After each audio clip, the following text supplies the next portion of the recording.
All right, we're live, brother. We're What's back. going on? It's been long enough. We're in our mid-season. This is our mid-season summer special.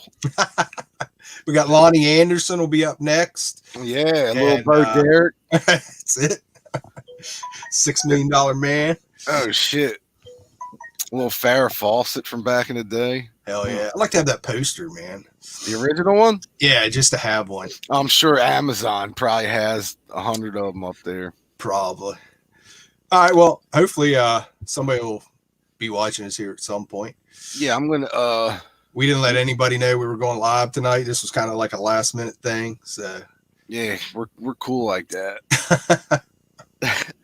everybody I figured it's a mid-season. special. Kinda, like you said, kind of just jumped on, and Yeah. we'll let everybody know towards the end when we'll start picking up every week again. Everybody can just watch us in rerun on this one. All right, I gotta find it. There we are.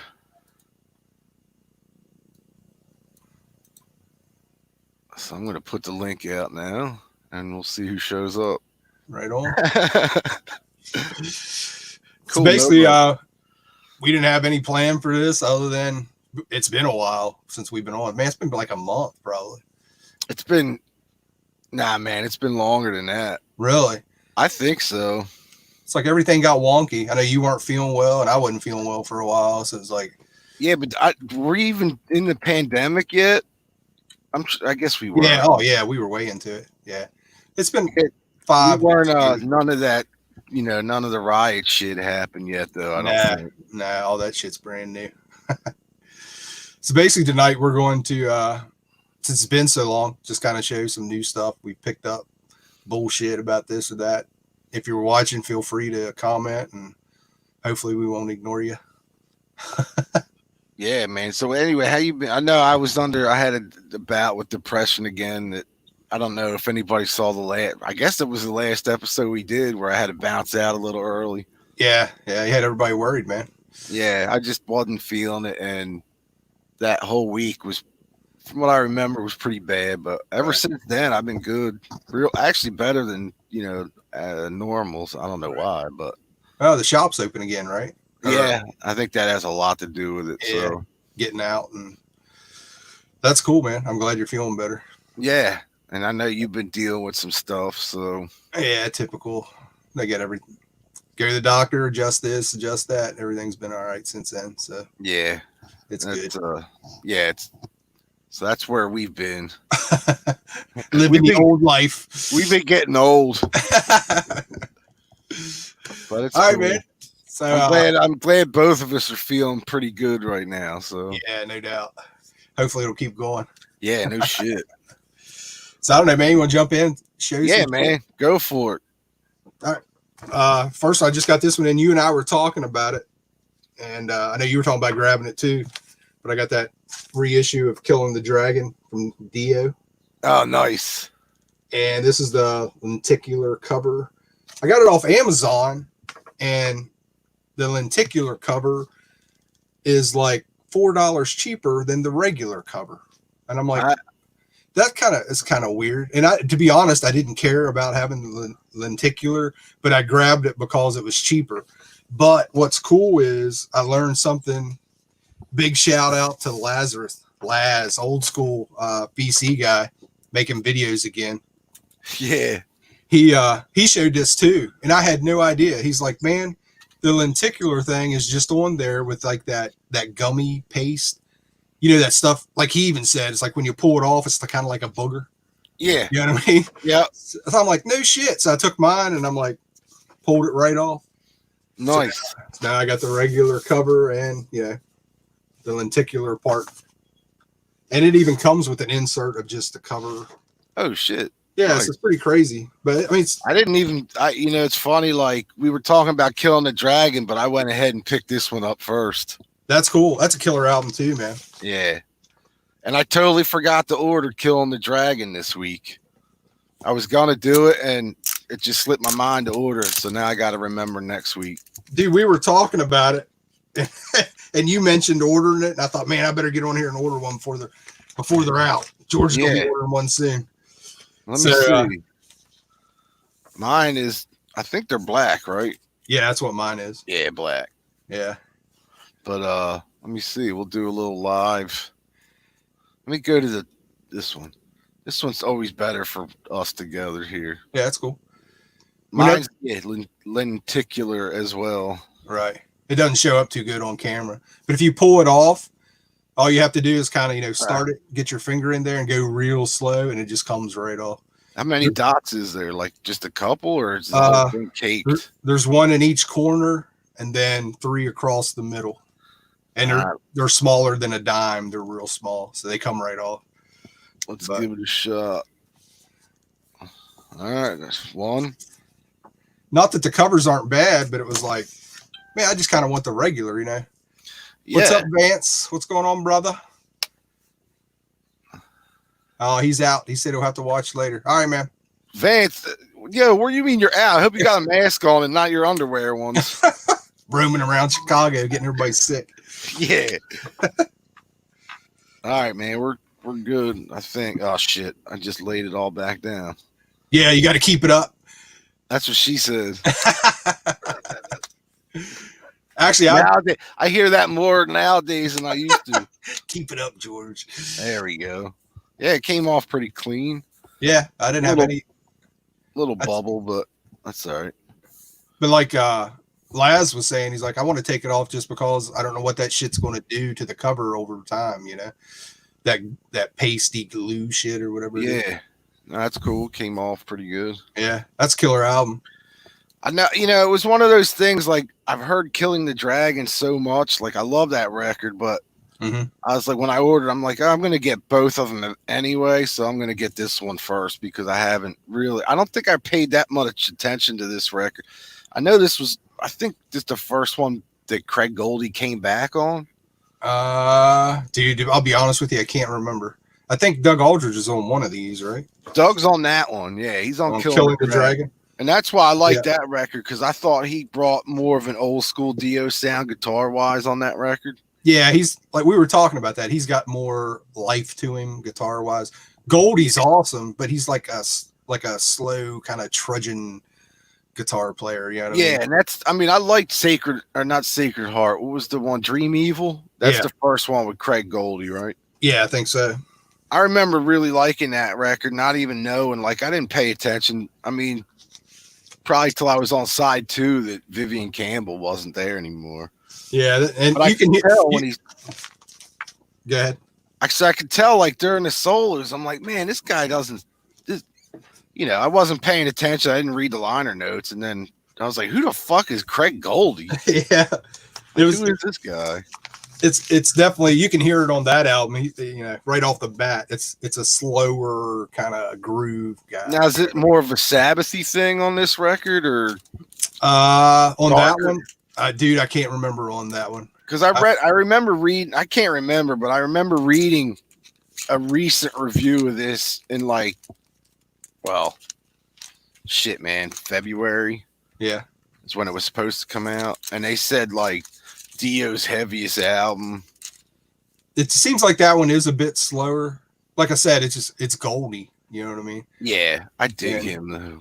But when Aldridge stepped in, it, like you said, it picks up, back to a Vivian Campbell kind of thing. Well, I think Aldridge rejuvenated that lineup. It's a shame that he couldn't stick with it. I don't know. I guess he joined Whitesnake or some shit. Yeah, and we were talking about that too, man. It's like everything he's had his finger in has been pretty damn good. He's a hell of a guitar player, man. Yeah, because you just got the Burning Rain, right? Is that where we?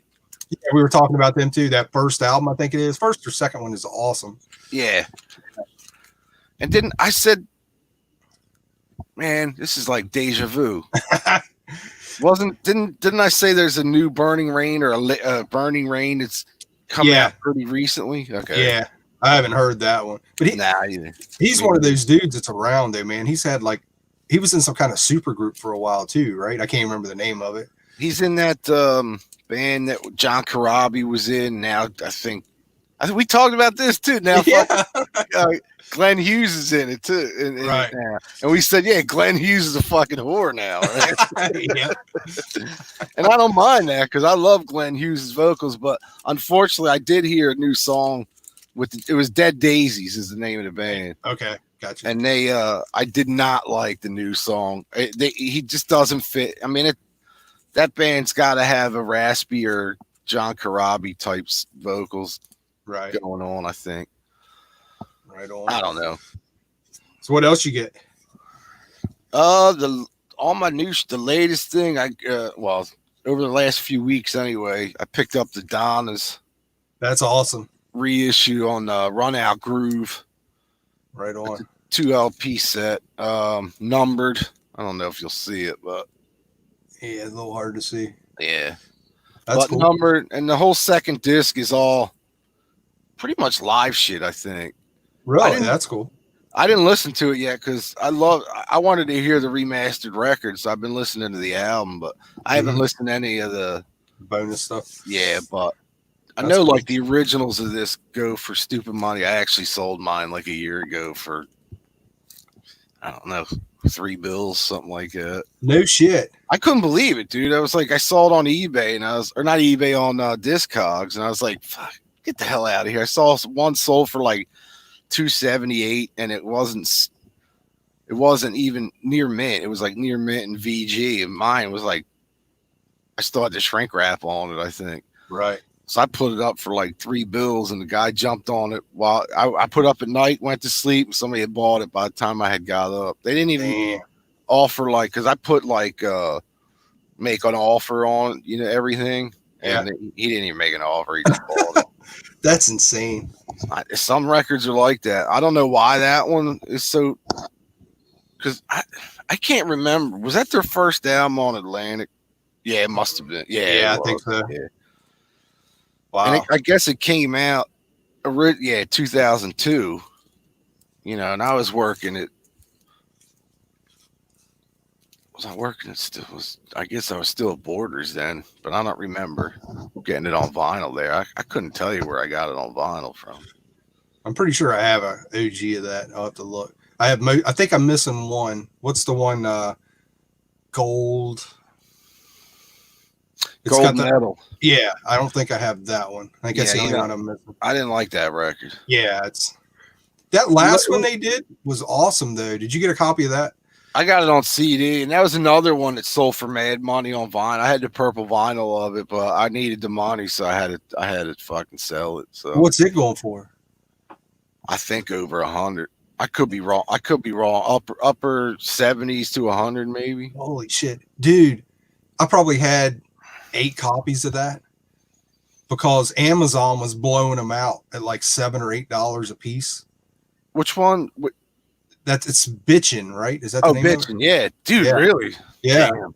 So I probably have 3 or 4 left, but I was sending them out as VCLT. I sent one to Vance. I think he should have a copy. So they were cheap, and it's a killer record. You know what I mean? So every time I would order something, I'd throw one of those in. You know what I mean? And I'd use it for VCLT. Since I sold my OG, hold one for me. I'll buy one off you. That's crazy. I'm glad. I was super psyched to know that Spend the Night was coming. It kind of,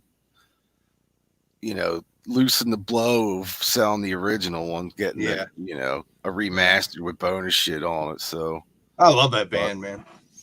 Yeah, and it sucks because they were going to take a break. The original drummer left. They got a new drummer. The original drummer went back to school. Mm-hmm. They did a tour, I think, after that Bitchin' came out. Mm-hmm. And then, there was nothing. No, not even we're not doing it anymore or anything. They just stopped. Yeah, to be honest, man, it'd be hard to replace any of those chicks. But even that drummer, because she was she was fun to watch. Yeah, I know she was. Yeah, she wasn't the greatest drummer, but she was perfect for them. And it's like, I don't know, maybe just wasn't the same without her, and they just kind of gave up. I don't know. Yeah, good point. Yeah, who knows? Maybe they'll get back together, and they're probably only about early 30s now. Yeah. What are they, 21 now? No, yeah, I think they're probably mid to late 30s, I would think, right? At the most, yeah. We saw them in the late 90s, and they were 21 years ago. Yeah, that was teenage rock and roll machines. So they were all like 15, 16 then. So Yeah. whatever. So yeah, they're probably mid-30s. I guess you're I right. wish I had that on vinyl. I got that You know one. how many copies of that I sold? You know, Really? like at the shop? Because Yeah. back then I was working at Repo, and we were known as like a punk indie store. Mhm. We would blow through. That's how I found out about the Donnas. Just I thought when that album came out, I'm like, oh, they look kind of cool. Yeah. And then I think we got, back then when you used to get promos, we got one and played it in the store, and I was like, all right, I'm a fan. Yeah, they were.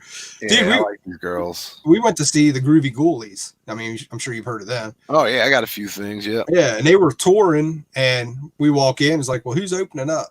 And some dude was like, it's a band called the Donnas. It's these real young girls.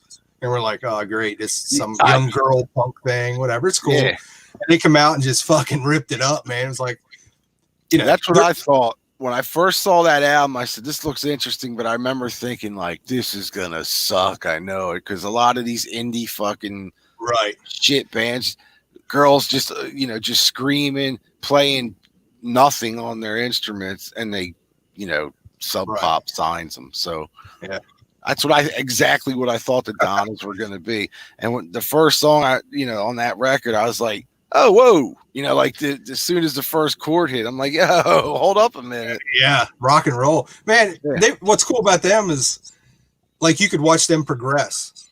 They weren't great musicians to begin with, and they weren't great at the end, but they were very cool by the end. They were like really fucking, the guitar player got great, I thought. Fucking Ramones, man. They were the girl Ramones, or the girl Runaways, the modern Runaways, Exactly, man.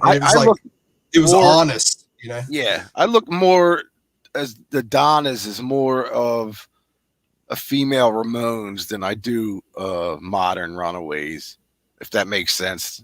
Yeah. Like the Donnas had more balls than the Runaways by far, I think, just in tone, guitar tone, and the way they played. Yeah, I agree. And I think they get lumped in with the Runaways because it's a female thing.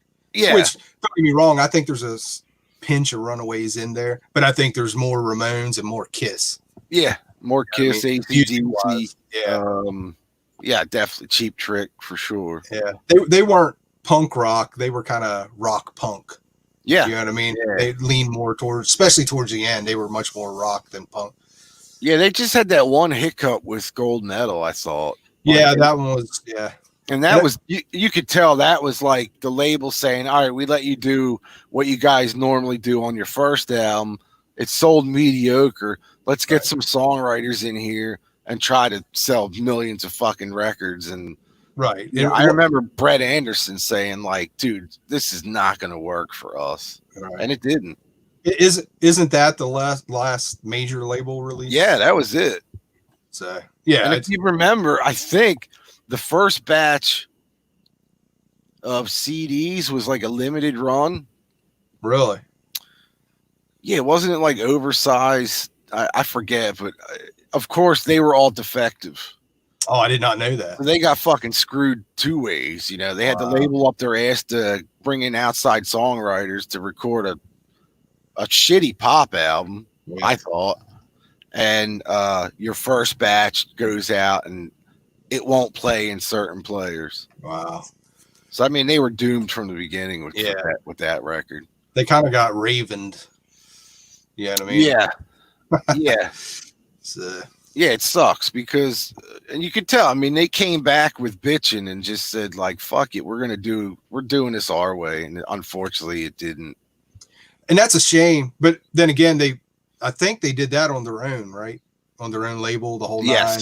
Yeah. And that's a shame that album didn't catch on, because that's a killer record, man. A great rock album, man. Yeah, it's a great album. And it sucks, like I said, because I know Brett was doing some other band after the Donnas. She might still be doing it. I think I found her on like Facebook and looked her up, and I'm like, nah, this can't be the Donnas chick. And it was. But she's in some like 3-piece jazz jazz. It's fucking weird, man. Really? Yeah, and I mean, I guess because she, grew up or whatever, but I was like, no, thank you. Yeah. That's not you, man. It's time to get the band back together. Yeah, no doubt. Crank that Marshall up. Yeah. All right, what? Speaking of, I'll tell you, speaking of band back together, after we're running through all these new shit, I got a story to tell you. So. All right, cool. I got 3 from this band. I'll show them all kind of real quick. Cool. Dude, I forgot we can do the solo shit so I could blow it up so everybody could see it. This is how rusty I am. I'm sitting here like this, like trying to get it in the frame. Right. There you go. Grab this one. Dude, I saw that on your on Facebook today on your post. Yeah, man. I just got finished listening to it. And this is from that video, right? Remember that from like the late 80s? I think it came out on like Combat or Metal Blade, whatever the hell. And I guess they just took the audio. How is it? It sounds great. Yeah, Back on Black did it. Oh, okay. Yeah. I mean, it sounds as great as Venom can sound. You know what I mean? Right. But when I grabbed it, and I totally enjoyed this. And I was just talking to a friend about Venom, how I wasn't into him back in the day, but like 10, 15 years ago, kind of the switch kind of flipped, and now I kind of dig them. You know what I mean? Yeah. I have all the early stuff, but there was 2 albums I came across that got reissued from the late 80s, like 89 and 88, that I've never heard, never even really knew about. But I grabbed those too. Calm Before the Storm. You ever heard this? Or I've never seen that. I don't think I had either, man. And this is Back on Black. And this is when they're a 4-piece. Is Kronos in it? Yeah, it's got, who's that? Greetings from England. What's up, Snap Crackle? Snap, Crackle, and where's Pop? This has Kronos and Abaddon, but it's got a new guy playing guitar and a new guy playing keyboards and guitar. So they were a 4-piece at this point. Like I said, I'm sure it doesn't sound like the early Venom stuff, but it's 80s, and I kind of want to just have all their 80s stuff. And then the other one was Primeval.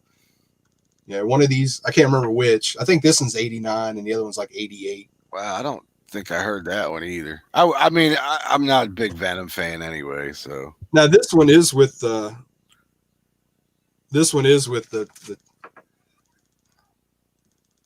that might not have.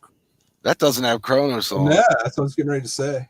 Well, that's what I said. During this time, wasn't there like 2 versions of fucking Venom? Isn't there still 2 versions of Venom? Oh, friend and I were talking about that too. It's like those guys keep going, but it's like I don't know the whole deal, to be honest. The only thing I know is fucking Kronos' hairline keeps going way back, and he's got that long hair, but he looks like an eggshell on the top. You know, right. It's like, bro. Like, dude, it's time to let that shit go, man. You can unsolo me there, brother. Oh, see, I'm rusty, bro. Venom rules. I'm just learning about this Venom, like later stuff. I just know, black metal and all those old early albums. So I thought it was kind of cool. That kind of rounds out the 80s stuff for him, for the collection. Yeah, that was like, I don't know if the same deal with like Celtic Frost back in the day. It was like. Same with them.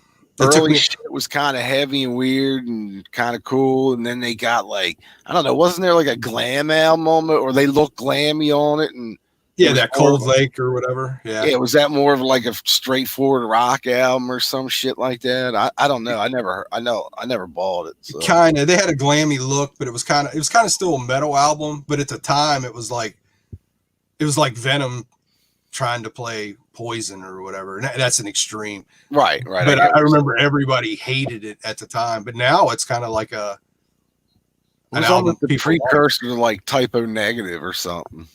Yeah, and it's a hard one to get. I don't think they'll ever reissue it the way they talk. Wow. Like in that last round, all the reissues, nothing. Yeah, about that one. Yeah, and it goes for some money, from what I understand. Yeah. I don't even know if I still have it. I think I had it on CD at one point. I don't know if I still have it. I don't have it on vinyl. So, What's up, Mr. Bizarro, Aaron? Cold Lake. That's it, brother. Do you have that, Aaron? Do you have that on vinyl or CD? It's Aaron. He's got like 3 copies one from each different country. That's wrong, Aaron. You're thinking of Metal Theologian. Oh, that's Mr. Bizarro. Yeah, dude, I'm telling you, I'm not even looking at the comments. There we go. All right, what you got, man? The next one, I just picked this up today, but I heard the record before.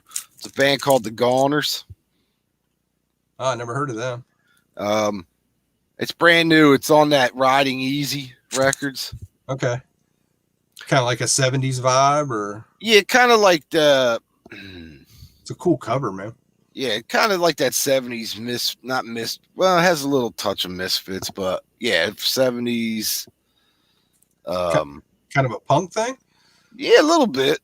That's cool. It's weird, man. It's hard to explain, but I'll have to check that out. it's just cool. The cover sucked me into it. I was like, yeah, I got to check that out. And then, like I said, I heard a couple tracks, and I'm looking now. I don't think the tracks I heard are on here, so I could be I could have heard something earlier because this just came out this 2020. Yeah, dude, that's totally like a eerie or creepy magazine cover.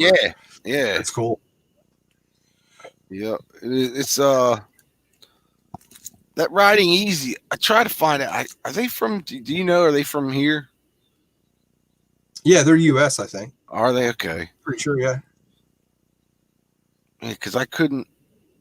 For some reason, I thought this was coming out on that that Sign Records that's been putting out all that action rock stuff. Yeah. But when it came in, I was like, "Oh shit, this is not what I thought it was." But that's cool. I mean, it's still the album I wanted. That's a cool label. They put out some interesting stuff, man. I grabbed this. I can't remember if I told you about this or not. Or you might even know about these guys, but I think you would dig them if you don't know. It's Station Stained Glass. I don't have that one yet, but yeah, that's I have didn't they have two other ones. Was one a reissue by any chance? I don't know. They're newer. I mean, this is brand new from 2019. We got it from. I must have the first one. I got it from our Facebook boy. But it's dude. That's this is like now I know where I saw it. But this is total 80s, like on the vein of hair metal, but a little more rocking. And there are some ballads on here. I like the cover. Yeah, it's cool. I mean, this is pretty good, dude. I mean, when I saw it pop up where he had it, I went and checked it out. I was like, that's pretty cool. I'm gonna grab it because that's something's not gonna be around long. I wouldn't think there was that many of them pressed. I don't even know what they may have pressed it themselves. I'm not sure. Station, New York City. Stationband.com. I don't know. I'm guessing this is a indie pressing thing. Wow. I haven't looked that deep into it, but definitely dug it. Kind of want to check out the other ones. I don't know if they're on vinyl though. I think the first one was like 2015, 2018. Yeah, I think that's when I got. Man, I'm almost thinking you sent me the first one. The only one I have is this one. So all right. Yeah, I don't know. Then I must have got it out and about. Like I think you got a promo or something. Must have been. Yeah. I don't know. I can't remember. Too much stuff. Maybe. What you got now? Next one I got is a band called the Stiffies. That looks cool. Yeah, this is let me blow it up here. This came out on No Front Teeth, I think earlier this year. Either late last year or earlier this year. I'm trying to remember when I got it, but if you like that street punk stuff, you know what I mean. It's killer. But I got this from Bulb. What's that? Bulb. No, I haven't gotten anything from them in a while. Like dude, every time I go into their catalog, I'm like, okay, I'll buy that. Yeah. I just try not to go there now. No, what was the other label? What was I saying? The other label, I thought this was. Oh no, this is on that No Front Teeth Records. But I got this from Deadbeat. Okay, yeah. I remember because you hooked me up with them, checking them out. They're cool stuff like that, man. I know. So, and it's cheap, you know, considering, you know what I mean. So I get like every time that street punk or oi punk shit shows up that's cheap, I'll buy it and just check it out. I got something coming from them soon, I think. Right on. I get those email updates and always looking through them. It's like, fuck, I need to go check this out. Every Friday. Yeah. Then I'm like, nah, I gotta stay off here, man. I'm gonna end up ordering a bunch of shit. I haven't bought anything, recent, probably since the pandemic. So I was like, yeah, I gotta throw them some business. So let me buy something. That's cool.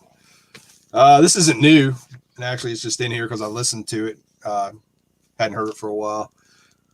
Bang Tango. Nice. Love this album, man. Yeah.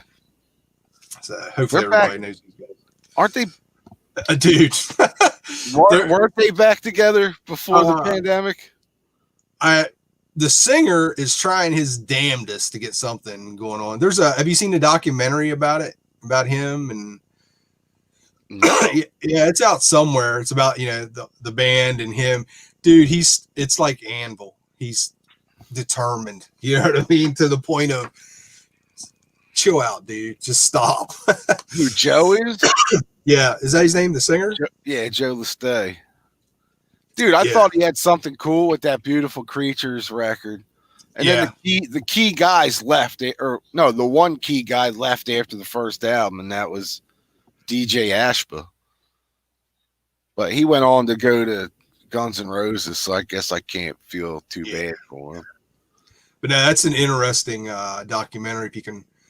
If I can remember the name of it, I'll let you know. It's got to be Cleopatra Records produced, right? Probably, yeah. That tells you right there. Cleopatra sometimes, man.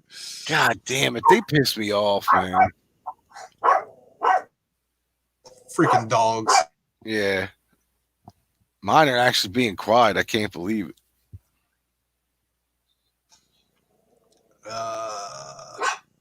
Shut up.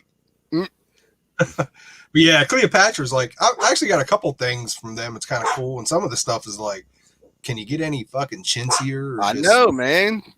Like, they love, I swear to God, somebody from LA Guns works at Cleopatra because they put out live albums now and fucking. Yeah. I think I have a live Cinderella off Cleopatra. It's awesome. Yeah, I do too. Yeah, it's good. But they've done that like 2 or 3 times with different titles. It's like, what? I don't get it, man. Snap Crackle says he saw him on that tour and they should hang it up now. Tragic. Who's that? Snap Crackle there at the bottom. Yeah, who's he? What band though? Bang Tango, I think so. He's talking about. Oh, yeah, you need to watch that documentary. Snap Crackle. I didn't even know they were still around. So in my book, they hung it up years ago. They're like the Bullet Boys. Like before the pandemic, the original Bullet Boys are getting back together and doing shows. Hey, man, cool. Because that first lineup's killer. The guitar player and the bass player and the drummer. But it's not going to, it's like, why bother at this point? It's like you said, LA Guns. It's like, I don't know. There was 2 versions and I don't know who's in what. And yeah, it's like, one's still signed to whatever label, and they're actually that lineup's actually decent with Phil and Tracy, Yeah. But then I was gonna say, didn't Great White get down that road and Rat went down that road? Yeah, they're all. I don't know if Rat's still doing it, but I think Great White's still doing it when they do that, I'm done. I was like, I don't even know what the hell you guys got going on. Queensryche was kind of doing that for a while, and I'm done if they're doing just touring. Like, I actually heard a new LA Guns, Steve Riley's LA Guns. Yeah. And I liked it. That's cool. It actually sounded like, I mean, it's not Tracy, but it sounded like something that would have fit back in the day. You know what I mean? It wasn't too nostalgic sounding, but it was cool. And I know they got signed. They got a new record coming out this year on Golden Robot. That's cool. If they don't get sued. Right. But it's like Steve Riley and Kelly Nichols from the original band or in that band. So it's like they have just as much credibility now as the other 2 do, I would think. You know what somebody should do is set up a tour with all those bands that are split and have them all on the same band or the same tour. So you have both versions of LA Guns, both versions of Great White. God damn, you would be torturing the shit out of your fans, man. And it would just be double sets of bands playing the same songs. I wouldn't go see any of those bands live anymore. I just won't. Like, I'm not the live guy anymore, you know? Yeah, and that's what I mean. Neither versions of those bands would Yeah, get me out to see them right. or buy their records, to be Like, honest. you bring the fucking Wild Hearts through, or Jason and the Scorchers, or I don't know who else that I really dig. AC/DC, I'll go. Super Suckers, Yeah, it's got to be somebody, Nashville special. Pussy. Anybody else can kiss my ass at this point. Right. Yeah, that Queensryche. I think they have one album since. Do they have two albums with that new singer, or just the one? Because the first album, I believe they have two now. yeah, I don't have the second one, but that first album with that dude was phenomenal, man. Because Snap Crackles mentioned it there. Speaking of, that's one band I gave up big time. Queensryche. Yeah, I did too until this new singer came along, and I liked that first album that he was on, but I haven't kept up with it. But all that stuff in the '90s, to be honest, the last album for me was Operation Mindcrime. I didn't keep up with Empire and all. yeah, I liked Empire. I didn't like Silent Lucidity, but I liked Empire. The whole, I thought that was a great record. I even liked that better than Mindcrime, I think. They have 3 albums with the new singer. Is that what he's saying? Holy shit, I'm way behind. Like I said, I love that first album. That it was very dude. Check out the first one. And what the hell band was he in? Snap Crackle, I bet knows. I know he was a singer in a big band, and I can't remember now. It's just I can't think. But he's an awesome singer. Huh. Anyways, I just had no desire, man, to check them out anymore. hey, I'm like that with certain bands. It's just like kind of done. What else you got? These two I picked up. I don't think I got these because I picked these up when we got back into the shop. So Crimson Glory, that's who he sang with. I knew it was one of those progressive. Oh shit, really? Yeah, he's a killer. I might have to check it out. It's worth it, dude. That first one, especially. Like I haven't heard the other one, so they might be great too. But that first one, he was with them, is awesome. Wow. Speaking of the Sign Records, I got the new album from. Well, I think it's technically their debut full length from the Beat City Tube Works. Can you blow yourself up there? Yeah. It's action rock shit, man. It's on the Sign Records. That's an awesome cover. Except this one, they say Top Rock instead of what was that other one? I still have it here. Same label, yeah. The Sign Records. There's Top Rock. That's their new one. But the Drippers put out Action Rock. Right That's on. what we've been calling it. Same label and everything. Right. But yeah, if you like that Helicopters, Backyard Babies type shit. What was the name again? Can you show that one again? The Beat City Tube Works. Wow. Where did you get that? This is on. I mean, you could get this anywhere. Okay. Amazon probably. It should be under 20. Right on. I need to And look. then what they did was they took all their singles, I guess, because they're not that old of a band, but they took all their singles and put out the same day.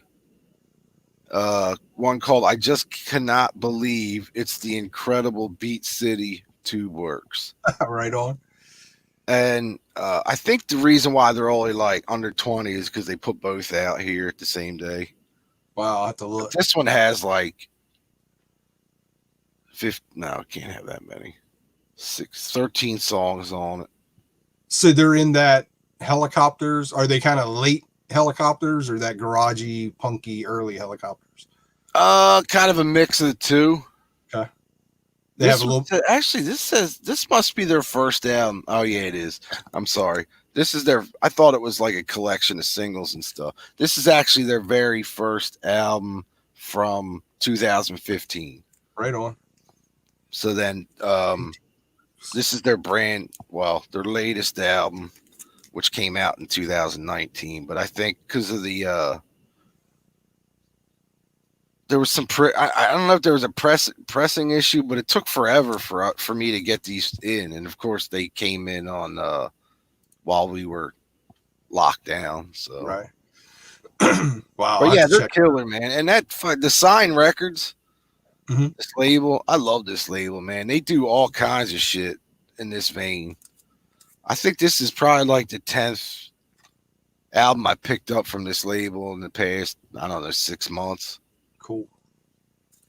I need to But check them out. They have a yeah, good man, it's website, cool. or I don't even know. I don't check out their websites. I usually, dude, it's weird. Like when I see something on the list on at work that Mhm. says sign records, I'll look at the name and go, I'll try it. Cool. You know, Yeah, just it's weird. that's cool when a label's like that. You don't get that very often anymore. You know Yeah, what I mean? Everybody tries to have everything anymore. It's like, man, and I think they do press them on CD too, so you don't have to buy them on vinyl. You know, okay, right but on. I do both. I don't. I mean, I just have those on vinyl. I don't have Yeah, to buy them on CD now. But like if I'm at the point now where I ordered CDs, so there's cheaper. yeah, Yeah, there's nothing some wrong things with I that. just don't need on vinyl now. So Yeah, yeah, nothing wrong with that. yeah. I grabbed this the other day. Had no idea this. I just came across it. Had no idea this was ever even released. But it's the Sword Live Hammersmith. I saw that on. Yo, guess what? I'm stepping up into the 2020s. I joined Instagram. There you go. After I saw that on Instagram. Have we friended or followed or whatever I each must other? I must have joined Instagram like 8 years ago on a previous phone and just never installed it again because it went right in. That's cool. But dude, this is killer. It's a show from '87. I think they were opening for Megadeth. I can't remember now. I think you're right. But and it's on Combat. It's that thing Dave Elfson's doing from Megadeth. Started Combat back up basically. Oh, But that's one of the combat things, huh? yeah, and it's a nice package, cool pictures and little thing from Elfson. But sounds fantastic. You know, and they were, if you remember them, they were a Canadian, pretty much straight up metal band. Cool Dude, band. I got a fucking rant about EMP Records real quick. Okay, I don't know much about them. I would, nobody does because they don't advertise anything they put out. Well, that's the thing with, I went to this Combat website and it's like a list of bands and hey, want to buy our shirts? And that's it. It's like, okay, what releases do you have? Like this wasn't even on there. There was a thing for Sword on there, Right. but I couldn't see where this had been released. It's like, their website sucks ass, dude.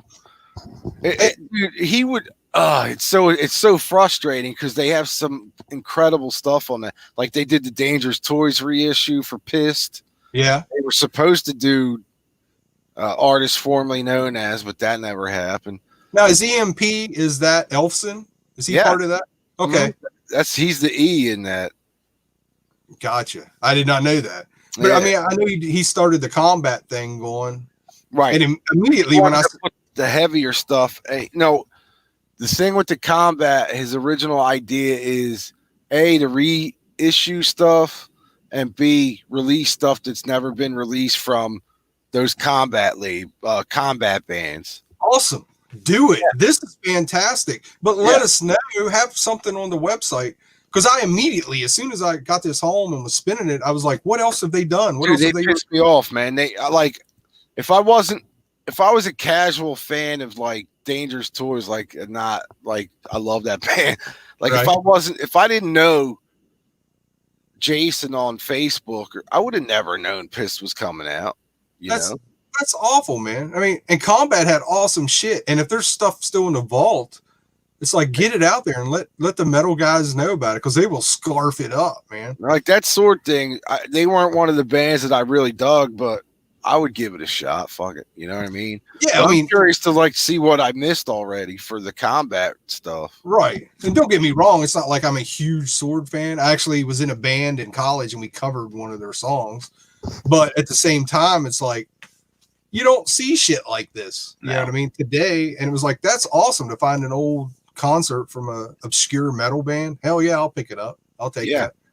And put out more of it. Let us know about it. Yeah, it sucks, man.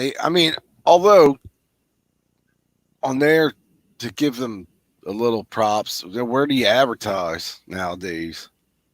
Well, first off, your website. Well, yeah, I mean, they really got to clean that website up. They It's got to make user friendly. there's nothing there other than pictures of the bands that are associated with them and like merch, And it's been like shirts. that forever since it Yeah, started. it's I was really disappointed because I was expecting to go there and be like, wow, I'm behind on this. I need to see what's out. Yeah, And it's like, well, goddamn, this isn't even listed there, or I I could know, find it. man. That's why I said I don't know what the fuck I missed already because I know there's a few combat bands that I can't wait that I hope he works with. I don't know. Well, goddamn, if nothing else, just start reissuing the combat regular releases. You know what I mean? It was awesome stuff. Yeah, they need to. Man, that's true. There hasn't been any since the original CD reissued line, right? Right. Yeah. What you got? So they got this was I think I sent you a picture of this and I sent you the link to this release. And that is the Kiss Creatures of the Night the way it should look Yeah. with Vinny. Yeah, you got me on that because you sent me the picture. I'm like, well, that's cool. And then after I texted you, I looked at it again. And I'm like, what the fuck? Yeah. I didn't catch it at first. I was That's like, awesome. I think I texted him like you didn't notice, did you? That's awesome, man. But it's like, dude, it's funny because it's I was gonna show you this because these you've been getting them too. I think these releases, the bootleg releases with these hold on, with these circles to tell you the kind of the color. Yeah, I've got some like that. Yeah. Is that one wrong? No. This was the first. This was like a bootlegged. This was done like by a bootlegger a couple years back, and they were going for like, dude, like fucking $300 on eBay. It looked just like this, but the Vinny didn't look that good. Yeah. All they did was spray painted, or not spray painted. They like airbrushed the Ankh on Ace's face, Right. So like the place that I sent you the link to gets shit like this. So he posted this last week. I was like, fuck, man, are you kidding me? So I had to jump on it, but that's killer. The lyric sheet, like the original, right, and then this one's on, purple. But it has like this, I think the same. Yeah, nothing, just the same regular album. Yeah, but that's cool. I mean, that cover's killer, man. Yeah, that's the only reason I got it. It's like this is the album. This is the way it should look. Technically, because Ace didn't play a note on it, and Vinny played most of the guitars on it. Right. So that's cool, man. And it's weird. Like how many years ago I've been thinking, man, Vinny should be on that record, on that cover. Not thinking like, oh, somebody's gonna bootleg it someday, and well, shit, it ended up being Kulik after a while, right? With the no makeup cover. Yeah, and that goes for mad money now too. That's crazy. And it's like because they never reissued that one. He wasn't even in the picture till what, about 6-7 years later? No, it was actually, it felt like it back then, but it was actually 3. No, 3. Yeah, because this came out in 82, and that Creatures reissue came out either right before or right after Asylum came out. I'm thinking it was right before, too. Well, you had Creatures come out in 82. Yep.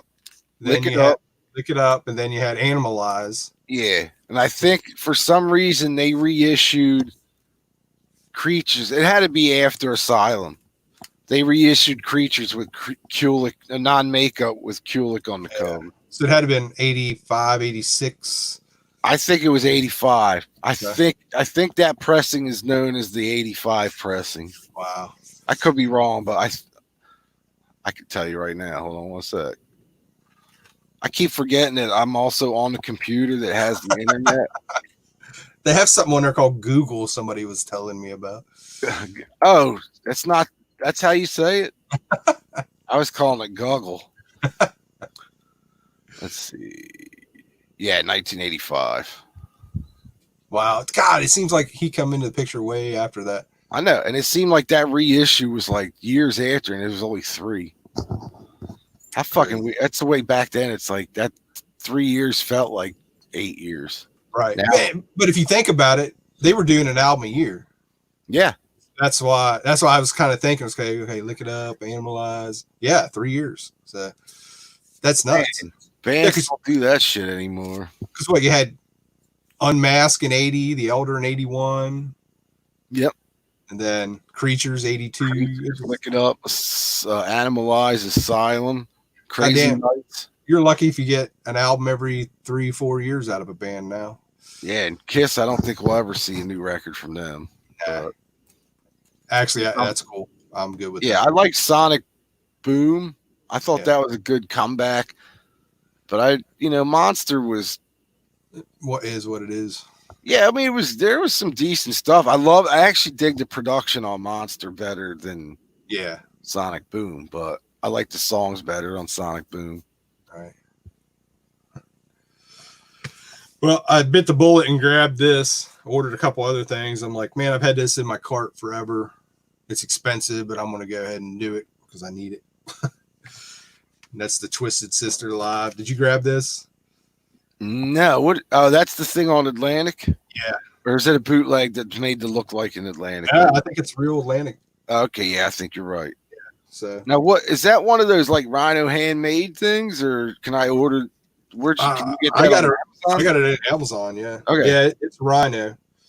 Gotcha. It came out in 2018. I don't think it's one of their limited handmade dealies. Yeah, I don't even remember being offered that at the store, man. Because I think I would have brought that in. Yeah. I mean, I'm almost positive I would have brought that in. Unless it came out when I was on vacation one week or something, which is possible. I'll be honest, the only place I've seen it's on Amazon. I've never seen it in a store or whatever. And how's it sound? I just got it in. I haven't spun it yet. Oh, okay. There's a few in here I haven't even spun yet. So Yeah, I'm the same way. Since we did a video, everything I've spun, most of it I haven't shown, but it's already been filed away. So I just grabbed stuff that I haven't You spun. were spending quite a lot. You spent a lot of time home too, didn't you? Yeah. Now you back to work? We never quit. So yeah. We're That's right. That's right. Yeah, through it. We just hit that. We got the green light today, and then we found out that the next county over had a 20% tick yesterday. It's like, you fucking idiots, man. Yeah, it's all going to skyrocket again. So we're gonna get locked down again. I know it. I don't know if they will. Well, I'm not getting sick. I'm not getting my. We'll lock down. I don't give a fuck. Yeah, I mean, we're just trying to be adults about it and not be out in big crowds and all that. That's it, man. But I don't trust other. I'm at the point where there's so many fucking assholes out there. A, that think this thing is fake, and B, hey, they're not going to tell me what to do. I don't have to wear a mask. It's unconstitutional. It's like, fuck you, dude. You're being selfish, man. Like, there's other people out there with immune system deficiency that this could kill. Right. You know what I mean? It's just not like, if you're not going to wear a mask, then don't go out. Yeah. I mean, don't go out, in public. With public, I should say. Go out. You can go out, but you know what I mean. What's don't up? go around people, you fucks. You got Rodney Green says good evening. What's up, Rodney? Man, I'll show you. I think is that it? I got the Alice in Chains. I showed you that before. That's a reissue. That's like the Kiss Creatures reissue. That's funny. What color is yours? I don't know. White probably. If the sticker's white, yeah, it's probably white. Got yellow. All right, so you got the bootleg one too? Yeah. Is yours a boot? Oh fuck yeah, man! Yeah, I'd say it's never been reissued official. What's right? your label look like? Is it yellow or red? I have faces on it. I got like a wicked ass fucking old school Columbia label on it. I like yours better. Hell yeah, That's man. what she said.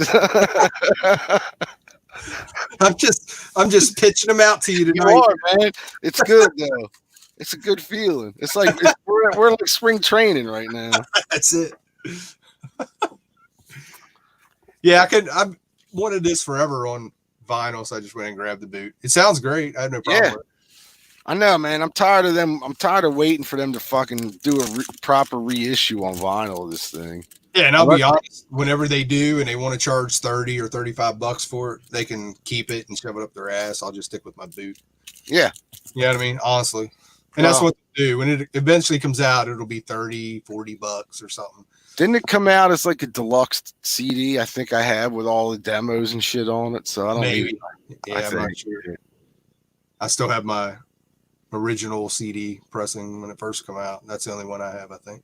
I thought we were talking about this at work about the whole Seattle thing, and I said, Mike and I, the owners, we always talk music, a lot of music. I mean, Dave and I do too, but we always come up with these like he'll just throw out, all right, man, give me your top 10 Seattle. I'm like, I don't think I can name 10, but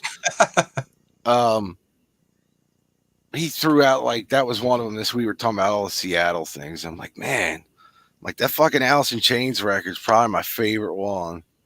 Yeah, it's a good album. I got to admit, man, it's to me, it's a tie between the Chains record and that Temple of the Dog album. That's killer too, man. I mean, there was, I can't remember. You weren't as much into the Seattle thing when it was happening, right? Nah, not at all, dude. It was good rock stuff, man. Like with Temple of the Dog, those early Soundgarden. That stuff up until about 92, it was great stuff. And then, of course, it blew up and got on the radio, more commercialized, and it changed to get on the radio. But that early stuff was awesome, man. I mean, well, it's like the Big Four. They got the Big Four in that, in that group. Like they had the metal Big Four, Metallica, Megadeth, Slayer. Their Big Four is Pearl Jam, Nirvana, STP, and Soundgarden and Soundgarden and Alice in Chains. See, STP, I don't even count them in there because they were late. Like to me, it was all. Yeah, but they were only like 6 months later. Did they have anything out in the 80s? Who? STP. No, I thought they came out all when Pearl Jam and. Yeah, but dude, you got to remember bands. Some of these bands, like the first Nirvana, was 89. Yeah, I know, but I'm saying when Soundgarden was like 88. I'm talking about those early ones. I think STP was definitely late to the game. I wouldn't even put them in there. Oh, I see what you're saying. Like I would definitely put Alice in Chains above STP. Man, that's just that first fucking STP record that's slamming too, man. I'll be honest, I was never a huge fan of them. They had cool. Of which one? STP. They would have a cool best of. Yep. To me, but that's kind of it. To where these other bands, I love their full albums. You know what I mean? Like even Tad and all those bands. I get like that with STP after the first two. I really like the first two records, like both of them, and then like you're saying, like the hits. Like they had a song called "Big Bang Baby," I think that I liked, but nothing, nothing that really kept going. But Snap Crackle does not like grunge. I'm not a fan, but I do, I respect them for what they did. It's just I can't listen to it now because it really, other than Chains, STP, and Pearl Jam and Soundgarden, none of these bands hold up. I don't think they hold up, man. Oh man, I love all that. Like Mudhoney, I think that first full length album. I'm going by like the Mudhoney was. What, 87, 88, something like that? Yeah, they were early. They were part of Green River. I don't even consider them that era. Oh, dude, they are. No, they totally are. You're right. But I consider like anything 91 and past is what I'm talking about. Like no matter if it's fucking Nirvana's third album, like that's when they blew up. I know it was their second album, but that's when they blew up. You know what I mean? That's what I'm talking about. Out of that, from that time period on. Nah, see, for me, dude, it ends right there. I know. You're more the sub pop guy. Yeah, when I talk about grunge, it's like. See, I was never a sub pop guy then at all. Like, I didn't listen to anything on sub pop. And A, not because I didn't like it. It's B, I was doing other shit and listening to weird, fucking hair metal or whatever. For me at that time, it was like, okay, thrash was awesome. Hair metal, I couldn't take anymore because it was Warrant and all that. It was too much. Yep. Which I can listen to it now. I love it now because it's a nostalgia thing, but I didn't want to listen to it then. So I found that whole underground of grunge, and it was awesome, man, when it started. You know, I mean, we got turned on to the first Nirvana album, like right when it first came out, and then Mother Love Bone and Tad and Mudhoney and all that stuff. And then 91 comes and Nevermind comes out, and everybody blows up and it's all over the radio and everywhere. And it's like, okay, kind of done. Yeah. And I was actually on to alt country then. Yeah. After that first year, then you started getting bands like fucking Paul, Poster Children. Hell yeah, man. Yeah, those bands. No, I mean bands like Crash Test Dummies. So I don't even. That's alternative rock. No, I'm saying that you got like a year of stellar, like Sponge. 4 or 5 fucking killer records from Nirvana, and not out of all of them, Nirvana's my least favorite. But that year you got this STP and the Alice in Chains, and Alice in Chains I think was 90, wasn't it? That was 90. So you got that maybe. Yeah. But then after that, you know, like that kind of fell off, and even like STP and Pearl Jam's second records came out pretty much around the same time, if I remember right. We're not too far off. And it was like, here we go. You know what I mean? Like you could tell, like, oh, everybody was singing like Eddie Vedder and you know, or Cobain. Yeah, exactly. And that's what I mean by like 91, 92 is where it ended for me. And by 94, it was like, okay, this is as bad as the hair metal stuff because everybody's trying to be Nirvana. And then the indie shit, like that fucking, then the alternative shit on top of it. Yeah. You know? Oh, that was such a rough time. And metal was in the gutter. Big personally, time. I think, you know, because I wasn't a Euro power metal guy. I can't do the double bass continuous and all that stuff. All that kind of went downhill for me. And like I said, I got into alt country and all that. I was just exploring then. And then 2000 came around and metal kind of came back to me. And that's, you know. But I remember, oh, God damn, that 90, like around 94. It was a rough time. Just looking, there's got to be something. You know, like 2 years before that, like Wasp, the Crimson Idol kind of lit the fire under the metal ass a little bit.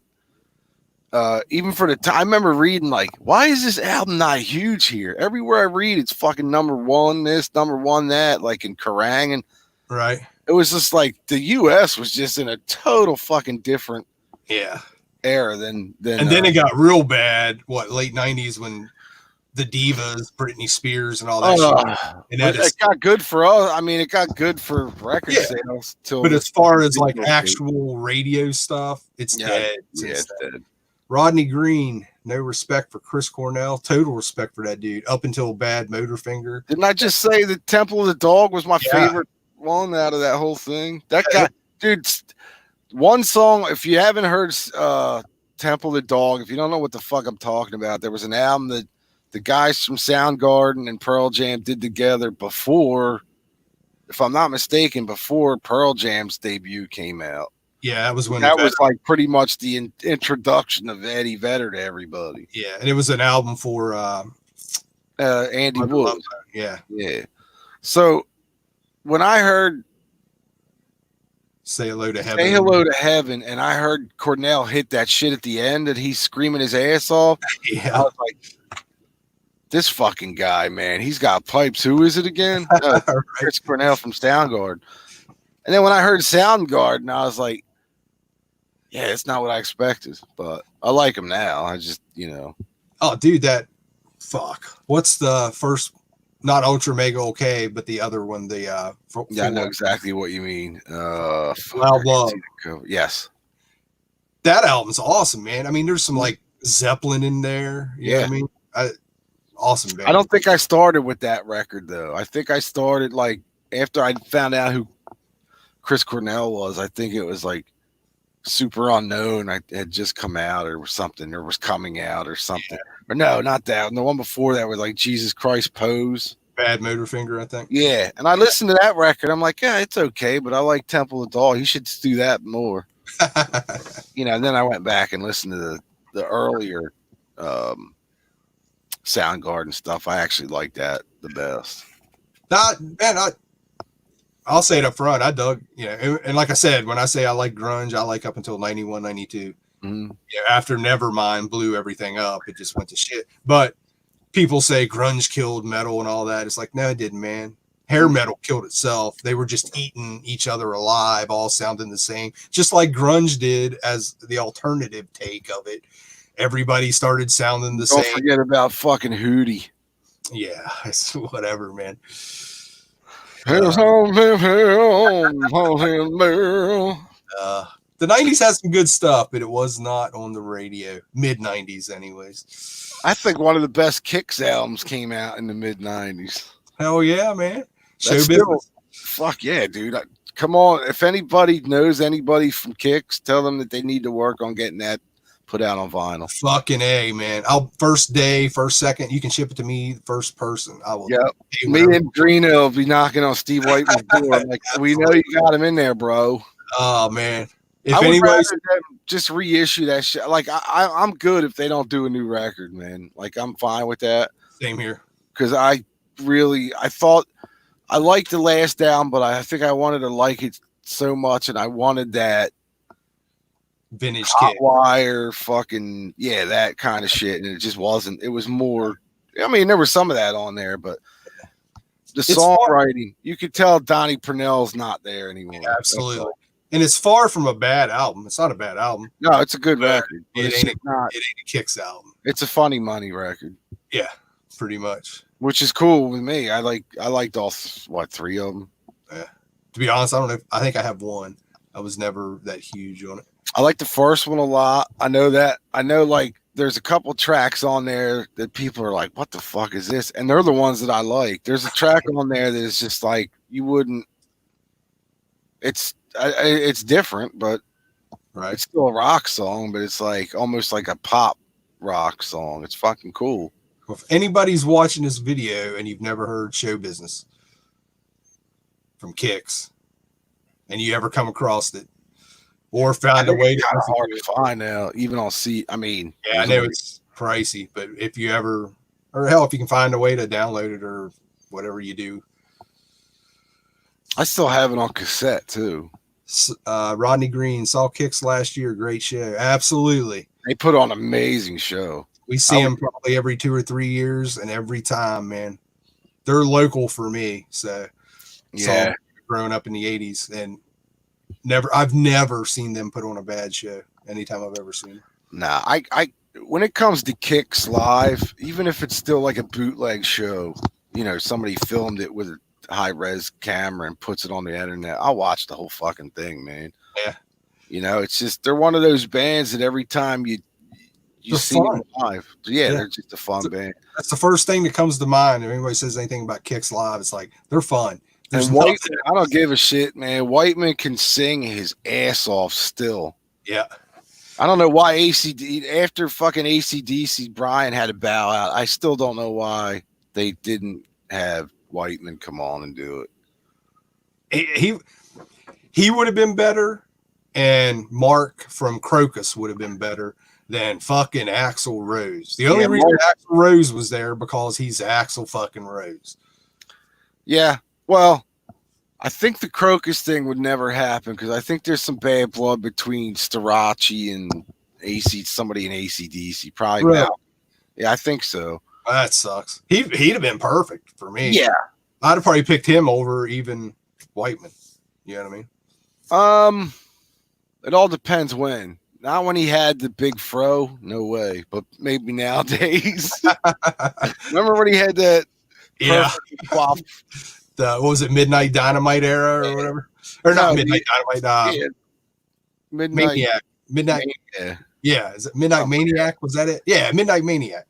Dude, and I unfairly used to pick on them so bad because all my friends were like, "Oh, they fucking suck, man," and I'm like, "Okay, I guess they suck." And then But you know what it was is like every time I saw a fucking video, it was a cover. I'm like, do these guys write their own shit or what? Like, Yeah. so I never paid any attention until I knew better, like later on. I'm like, what the fuck? I'll try this Crocus record. And I was like, oh shit. It's so funny, man. You know, certain bands get thrown out as shit bands when somebody talks about hair metal, oh, Crocus and all that. Whatever, man. Go listen to Headhunter. That's an awesome album. You know, Midnight Maniac was a cool album now, you know, whatever. And Well, Poison gets thrown in there. But you know what? I'm not a huge Poison fan at all. But that first album is like one of the greatest, like bubblegum, garagey, poppy albums. I just wish it sounded better. That Rick Browdy produced it. That guy sucks, man. Dude, I'm good with how it sounds. I think it kind of adds that garagey charm to it. You know what I mean? And he did the first Faster Pussycat record too, and I think he ruined that record. Yeah, that sounded like garbage too. That has a rough mix, or rough production, but it's hard to ruin that album. It's a classic. It's a great record, but I just, you know, you listen to it now and it's like, oh my god, yeah, it's a shame. You just gotta spin it like 4 times in a row, and then you're just used to it, and it sounds good again. Yeah. It's like listening to a bootleg. I blew out the speakers in my car, I guess, because they're not working right now. Oh, really? Not until the car gets warm. Like, if I leave the car, like when I'm at work, the sun's beating down, I'll get in, turn it on, and my speakers work. But when it's cold, I'll get like one speaker working. It's fucking weird, man. I gotta bite the bullet and get a new system in there. Dude, my truck, it's a club or whatever, you know, it's got seats behind. Yeah. The speakers up front don't work. The speakers in the door don't work. One speaker in the back in one of the doors works. That's the only speaker in the whole truck that works. Wow. The CD player doesn't work. So usually I mainly drive it for work. So I'm riding around listening to AM talk radio and one speaker in my fucking 14-year-old truck. Yeah, I mean, that's what I would do too. But fuck. Yeah, it kind of sucks. And it's great when I get into our main car and we got, you know, XM radio, and I'm like, fuck yeah. Especially now, it's like nice that I can roll down the street with the windows out and I'm like cranking fucking AC/DC. And in the morning, it's so fucking tinny. I'm like, I don't even turn it on. And then by the time the sun beats down and the inside of my car is like 95 degrees, as soon as I turn the car on, I forget that I put the volume way up. It blows all you the fucking speakers blast, man. It's crazy. Awesome. It sucks. I just got, like I said, there's a few places that I'm going to take it to and get an estimate. Yeah. I need to get mine fixed. It's been like that for probably 8 years. It's like, fuck it. I'm just going to bite the bullet and put a whole new fucking speakers and system in. Not, you know, just a CD player or something. Right. I don't. What you got next, man? I think I showed everything. The only thing. Oh wait. Yeah, here we go. I don't know if you have this, but this is fucking. I don't know his complete history, but you ever hear Durando? Nah. Old recordings or newer guy? He is this is from I think 04. Wow. But he was 06. 06. He was a pimp. Yeah. And I don't know if you can see this. Kinda. But dude, this is one of the fucking greatest like modern R&B records, man. Really? Dude. Let My People Go is fucking awesome. Dude, this whole album, I think you'll love this record. I'm gonna have to look for that. That sounds And the fucked up thing is, man, like I've had a CDR at work. This is where I heard it. They were the guys at work played it one day 3 years ago, maybe. Mm-hmm. And I was like, man, this is fucking good. Who is this? He's like, Durando. He's like, you never heard this? I'm like, no. He's like, yeah. And he gave me a story like he was a pimp. And he just in the 80s, he would go and record shit. And he was really good. But I Wow. don't know, I don't know his full story, but this is like, I think there's 2 records out, maybe. What label is that on? Love and Hate, but Love LUVN, as in, just the Yeah. letter N, and Hate HAIGHT. Crazy. No, I've never even heard of that. That looks interesting as shit. I think, once you hear it, you'll know what it's got like a late 70s, early 80s vibe to it, like R&B vibe, but not disco, but Yeah. more like, you'll know when you hear it, you'll go, oh, fuck. Like, I don't know, man. I know you. I think you'll love this record. I'll have to check that out, man. That's cool. I mean, you like, what's his name? The past last year, 2 years, Charles Bradley. Mhm. It's not that modern sounding, but it's like, is it a James Brown kind of vibe, or no, is it more mellow? And it's more, man. It's so hard. It's mellow, but yet it has like, it's not real funky. it's a little bit. It has like a war vibe, but like a mellow war. It's hard. It's hard for me. Once you hear it, yeah, that's what she said. All right, but she did say that. I'll check it out, dude. I'll jump on. I'm sure it's on YouTube. Yeah, he's from Berkeley, California. Right on. I'm just saying to read this. I just like his pimp ears. That looks like a Sunday record for me. I do a lot of like jazz and soul and stuff. All you got to put in is "Let My People Go" is the name of the song. Cool. It's the name of the album too, I think. Yeah. All right. Let My People Go, and you'll jam. I guarantee you'll be like, yeah, this is fucking badass. I like this. Cool. I grabbed this. I think you already got it. Yep. So I haven't spun it yet. Have you checked this out yet? There you go. Yeah. Not yet. All those records I got from the same place. Yeah. The only one I listened to was, I still have them sitting right here. The only one I listened to was The Priest. Yeah, The Priest. This one. The one with the rainbow. That's a good show. That sounds pretty good. And then, like I said, I got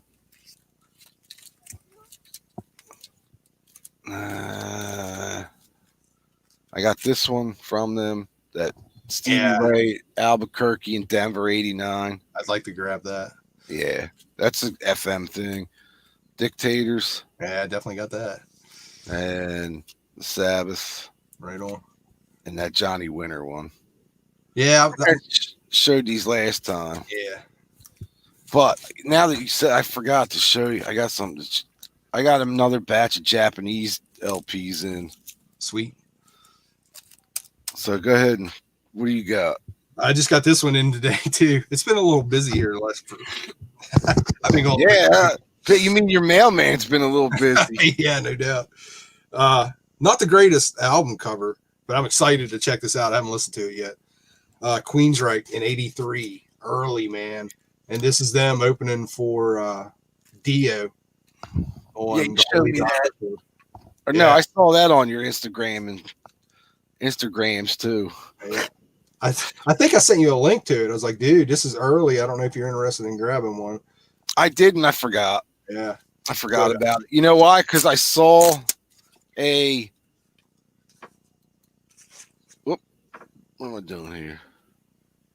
I don't know what I'm doing. There we go. I saw a.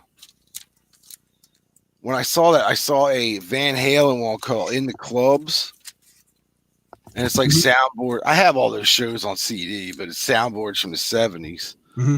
And then that threw me off on another fucking thing, and then I forgot about both of them. Rabbit holes, man. Yeah, I forgot about both of them. All right, so first, let's see. I'll run through these real quick. These are all the Japanese things I got. I think you've seen. You're gonna shit your pants when you see how many. No, I went too far. Okay.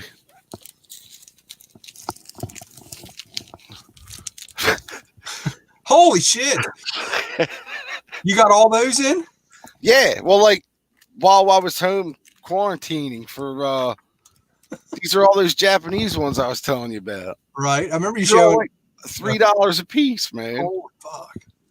Check this out. I got the First Stars record, Right on. Awesome album. and no, that's not it. I got That's so many. that's another. If you know that band, you know that band, and they're awesome. But there's Yeah, so many people that don't, and that band's awesome. and I got the. This was cool too because I just put this over here to listen to the Japanese professionals. Steve Cook or what's his name? Mick. Sex Pistols. Yeah. What the hell was his first Steve name? Jones? Paul Cook and Steve Jones. Yeah. Okay, This that's is cool. their album right after the Sex Pistols. I've never heard that. No, they have they were like pop punk back then. That's cool. It's killer. I think they might have had an EP after this first one. This came out in 81. But it's the white label promo from Japan. Right on, man. $3. Yeah, that one I paid a little more for. I think that ended up going for like $8 or something. Still. Yeah. And then so I got that, and I'll show you real quick because I think this is right next to it. Yeah. No. This is the Professionals' last album that came out a couple years ago. They got back together. Wow, actually it says 2017. Jesus. They got back. Paul Cook got a couple of the guys back together. Steve Jones was gonna do it, but then I don't know if you remember, there was something with his visa or something. I think I do remember him having trouble for some stuff. Yeah, so then what had happened was they got the guy from the Yo-Yos, Tom Spencer, Oh, that's the one cool. singer for the Yo-Yos, so he does it now. So it's a cool record. Right on. So I'll just do it real quick because there's nothing real What's up, outrageous Aaron? here. Aaron jumped in. Yeah. I got the Attention Shoppers Sweet. in Violation. Holy shit. I actually got outbid on the fourth one. Really? Yeah, it was like, all right, whatever. Then this one I think you've seen, Yeah, that's cool. the EP. And I ended up getting the Hot Rocks. That's killer. Does that have all the extra stuff in it? The poster and Probably not if it was in like the cheap bin. Technically a cheap bin on it should. I think mine has tattoos, you know what? tattoos and all kind of shit in there, man. Mine just has like the poster. Okay. I didn't see tattoos. Yeah, that thing came with, there was other stuff too. I can't remember what all was in that. It's nuts. But that one has the strip, the Obi strip. I thought Right that on. was like most of these don't, and I think that's why they were so cheap. They got that Motley Crue look on that thing. Yeah, I know. And then I picked up I guess this is the album afterwards from them. I haven't listened to that yet. And then this one looked interesting. I don't know why, but it's I never heard of it. It's Chuck Berry's Tokyo Sessions. Oh, that's cool, man. And it's basically him over there in, I want to say 80 or 81. 81 with a bunch of Japanese studio and live musicians playing. I guess it's live, but it's cool because it's all the rest of his band's all Japanese musicians. You know, that's something you're definitely not going to stumble across here. No, and like I said, it might. It was cheap, and then I got the same one. It's just like another Chuck Berry best of. Cool. From the early. Nothing wrong with Chuck Berry. Johnny Winter. I think I showed this one last time. I can't remember. I don't think. That's cool. Yeah. Is that a live or a studio thing? No, I think it's studio. No, this is a studio record, yeah. But I think. That cover doesn't look familiar to me. It's called About Blues. It's on that GRT label, so it's a little bit later stuff. Gillian Glory Road. I only picked this up because of Bernie Torme's on it. Right. But then I didn't realize how fucking good this record was. That's This an is awesome a really album. good record. It's Yeah. almost like a new wave British heavy metal kind of album. Yeah. And then I know I showed these two last time because everybody laughed. The two Billy Squire ones. Yeah, that's cool. Yeah. Crocus. There you go. What is that? This is a Heat Strokes EP. Sweet. So that's Heat Strokes, Tokyo Nights, Bedside Radio, and Shy Kid. That's cool, man. Looks like, yeah, side B's live tracks. Sweet. A few more. Loudness. That's cool. This is That's a different album cover than the US one. I'm just trying to think, what album is that? That's the I thought it was Hurricane Eyes, but this is like, what's the album is Let It Go on? Yeah, 86. Yeah, so that's, isn't that Hurricane Eyes tour? Or Hurricane Eyes was, oh yeah, I'm screwed up now. Is that Hurricane Eyes or is that what's the other one? This one's called Shadows of War.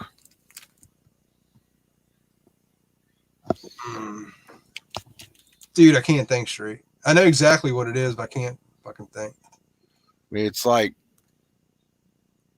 it's I bet you it's a little late. I bet you it's the album after Hurricane Eyes, isn't it? Hold on. 1986. Yeah, I think that's the same as Lightning Strikes.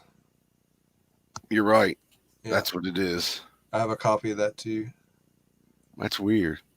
Yeah, different cover. It might be yeah, there might be something with that. I think it might be different mixes or something different with that album. Just the cover, if I remember right. I might be wrong. The Let It Go EP. I showed that last time too. And then I think Aaron says he just decided Crocus really does suck. You're so wrong. Yeah, he is. Risky Woman. That's cool. It's got Silent Sword, and then that's the English side, and the Japanese side has the Night Beast on it. These are all from this album too, all from '86. And this one's Gotta Fight. That was a little bit earlier, right? Yeah, I had this before too. It's getting heavy. My old age. And then Jason and the Scorchers still standing. That's awesome. White label promo too, man. With the Obi. That's awesome, man. Yeah. That one found a perfect home. Yeah, dude. Then the last two are Very Best of the Sex Pistols. That's cool. Japanese thing. This one I paid like $6 for, I think. So what is that? Never mind the Bullocks. That's basically. Yeah, I know. No, it's pretty vague. It's got, it's one of those cash-in fucking Columbia things, man. I just fucking with you. No, I know. I have like 18 versions of fucking Nevermind. Why not add a 19th? Right. But the one I was waiting on. Do you remember that one I told you the first box I ordered from these guys got lost? Yeah. It finally showed up like 2 weeks ago. Yeah. 3 months, dude. And the one album I've been dying to hear was I finally arrived, and that's the Jimmy Rogers with Muddy Waters Muddy and Little Walter. That's cool. Is that Japanese? Yeah. Right on, man. Dude, I had this in my wish list on Amazon on CD. Mm-hmm. It was like $8. And I'm like, maybe I'll just throw it in one day. $3.99 for the Japanese. That's crazy. Fuck, man. So that's it. That's all I got from them. I haven't done anything lately. That's killer, dude.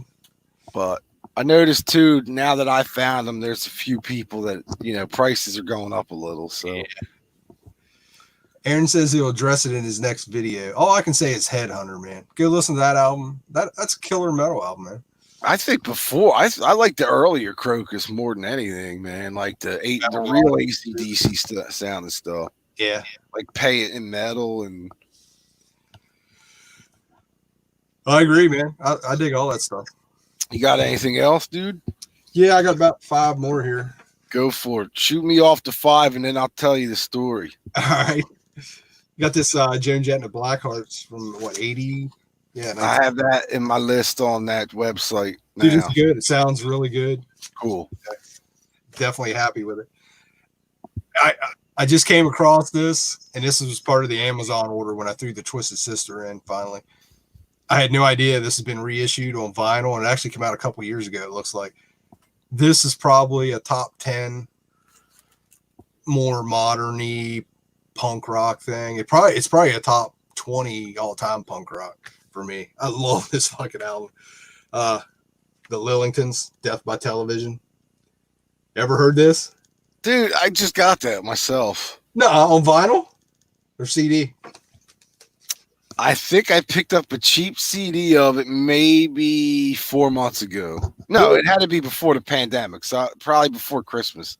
Everything seems like it was a couple months ago.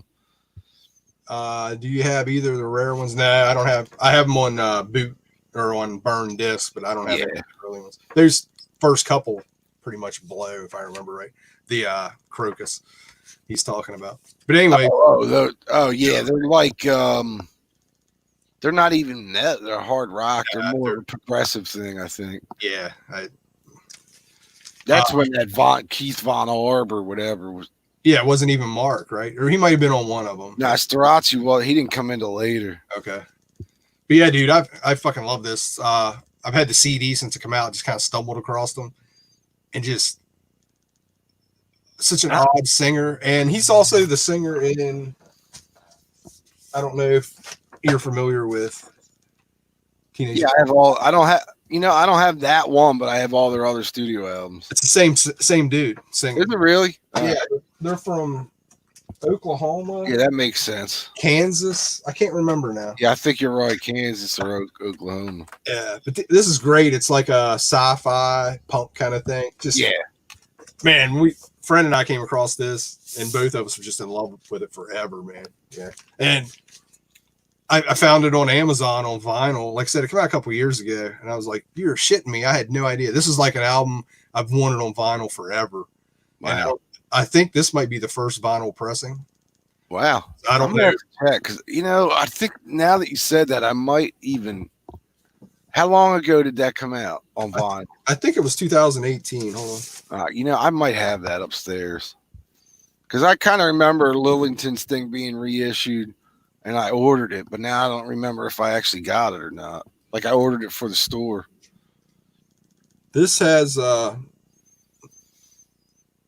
actually it says remastered in 2005, but I don't know if that's when it was pressed, because it also has a 98, 99 date on it. That's when the originally come out. So maybe it did come out in 2005. I can find that hard to believe, though.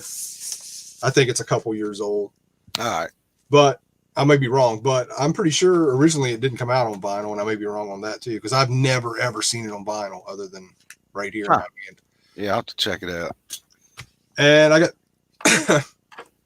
a friend posted a video by this band, and I was like, it's kind of interesting.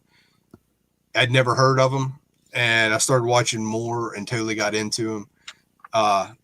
I'm not a ska person at all, but I am freaking loving this band to the point they got 3 albums, and I got all 3 of them real quick. And it's the Interrupters. Yeah, you're real high on them. Oh, dude, I am freaking loving this band. And I think what it is, I mean, they're a total ska band, but they're like the Ramones of ska, because their songs are very hooky, and they're very kind of simple lyrically, but the lyrics are great. But they get in your head, and it's like I found myself just like the Ramones. If I listen to the Ramones, I'm going to be having the Ramones in my head for a week, Right. And same with this band, man. That was their first album. This is their second album. I remember that too. Yeah. And female singer, and Tim Time Bomb or Armstrong, whatever he goes by from Armstrong. Yeah, he's had has a lot. He's kind of behind them. He produces a lot, and I think they, play together. He's in a couple of their videos. And then here's their newest one. Cool. But man, like I said, I'm not a big ska person, but I am fucking loving this band. They're just so catchy and they're fun. Everybody's high up on this fucking Amy and the Sniffers or some shit like that. Emil and the Sniffers. Have you heard them yet? That's an awesome name. They're like, there's some new Australian with this chick singer, and they got a whole new vibe going down there. It's like punky AC/DC meets, I don't know. Wow. They've been talking. What's that? Viva La Rock did a couple big write-ups on her a couple months in a row, it seemed like. Well, I'll have to check them out. I don't even heard that name. All right, dude, what's your story? Because we'll have to wrap it up soon. I got to. First off, I wanted to show you this. Do you remember that band called the Spitting Cobras? Yeah, I think I have one. They were were they Detroit or Seattle, I think? Yeah, it's Seattle. Yeah. I just had it here because I was going to show it, and now I can't find it. Anyway, they are no longer together. Right. Oh, here it is. This album came out 11 years ago already, if you can believe that. That's the one I have. Yeah. Wow. Yeah, one and done. Yeah. Well, they have a new band. They never really broke up. They just changed the name of the band, from what I understand, to Detonator. Uh-huh. This is volume 1. This is all the shit that they've been recording over the last year. Same vein, that hard rock, bar rock vein, but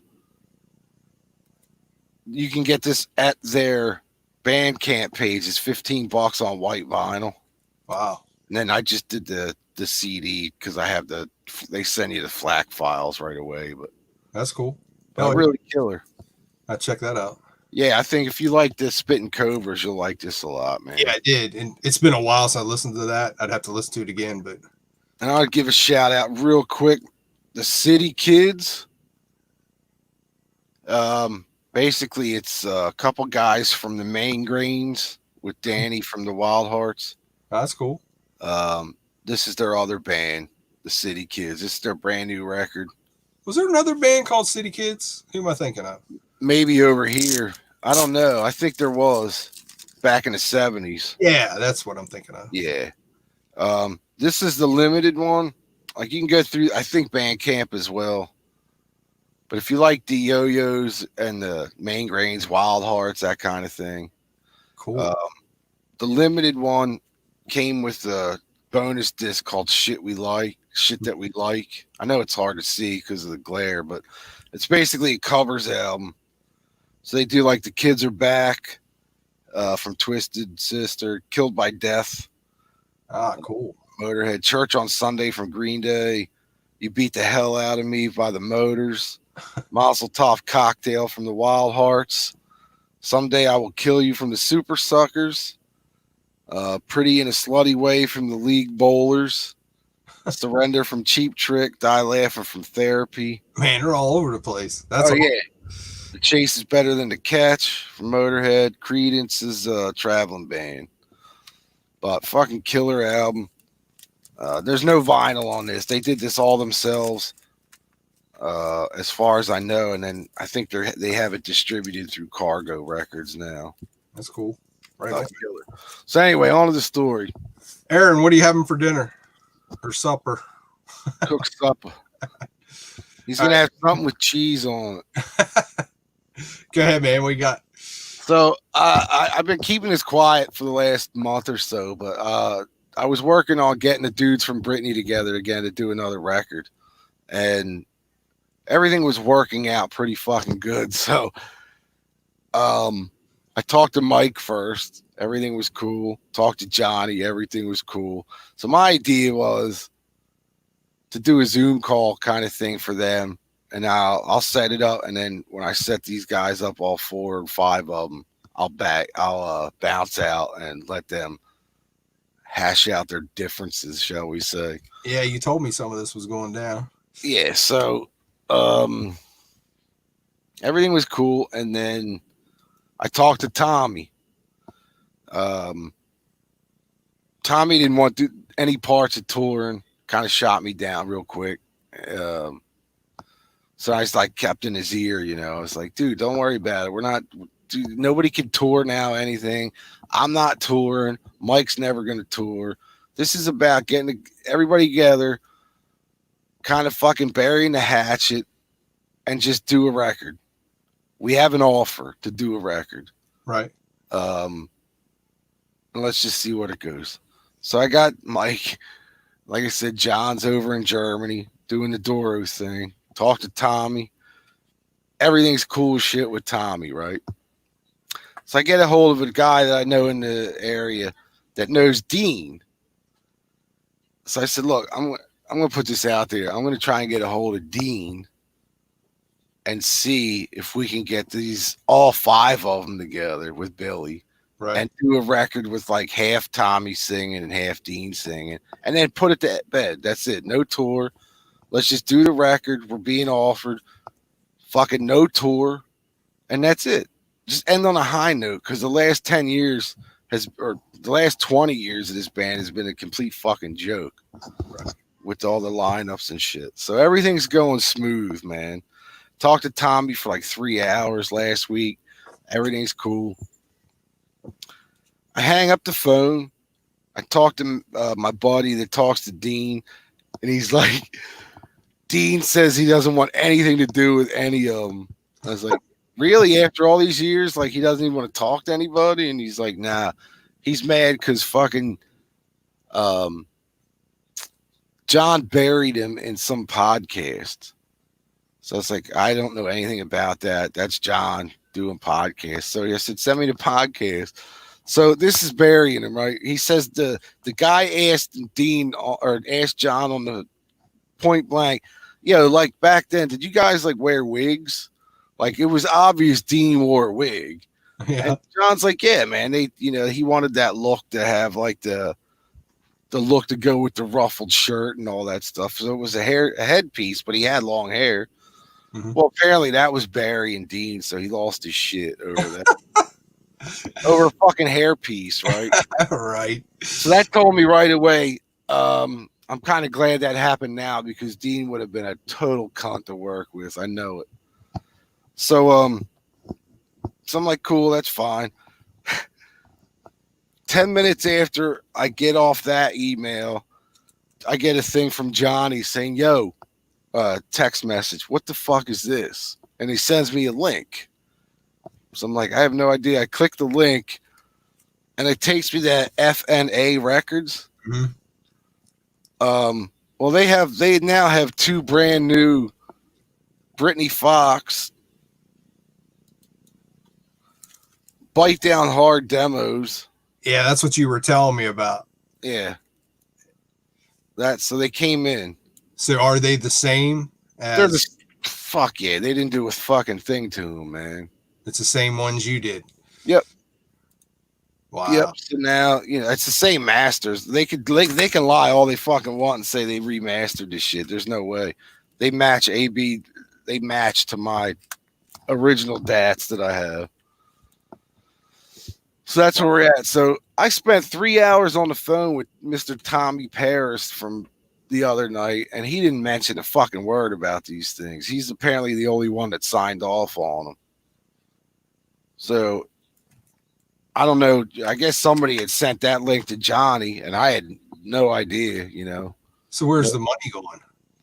Oh, that money. I'm sure they offered Tommy whatever, to put it out. And I'm sure it's not a lot. It can't be. They're a small shit label. It's like they're not a shit label, but they're a small label that does like demos and old Hollywood bands and shit like that. But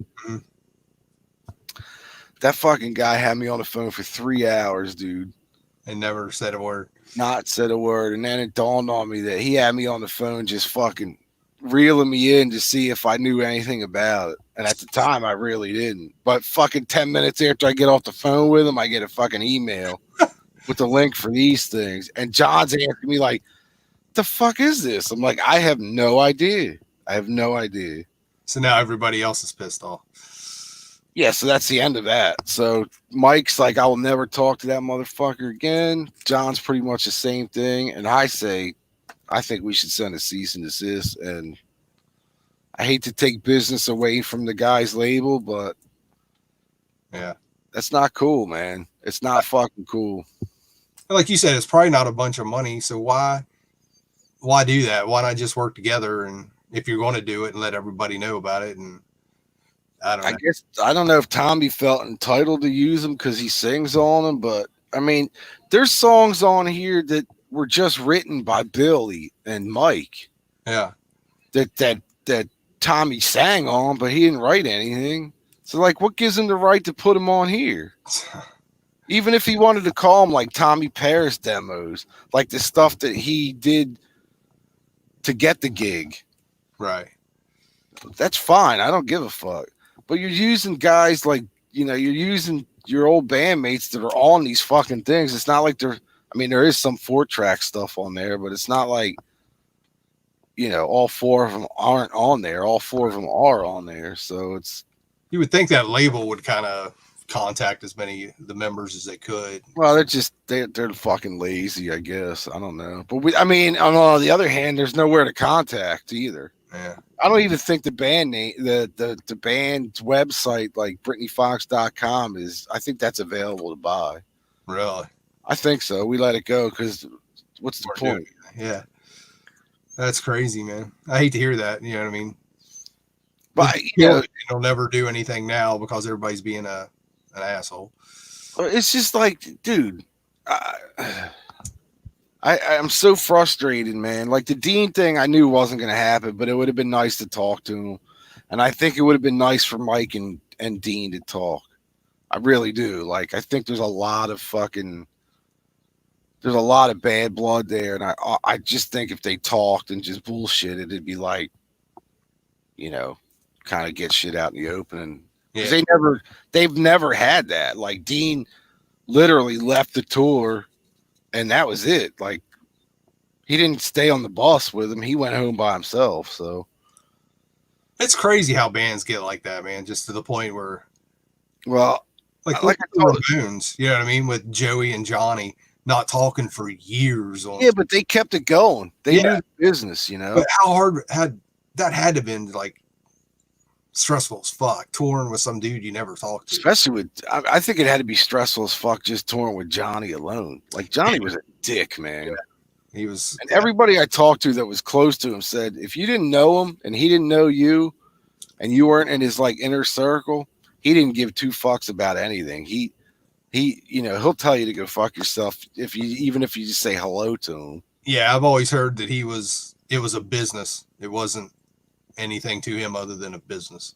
Yeah, and that's what it was at the end, and you could tell that, It's a shame. And I try and stay away from that. I don't want that creeping into my love for them. You know what I mean? Right. It's like whatever, man. And that's a reason I'm not big on meeting people, like in bands and all that. I'm good at meeting.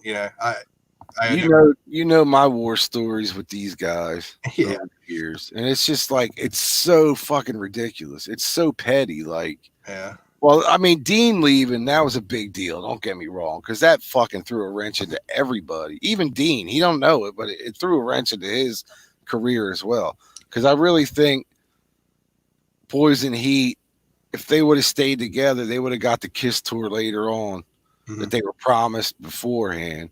And that would have just exploded them. But Dean would just, I don't know what set him off that one night, but he was gone. Well, I know it set him off $1 million, but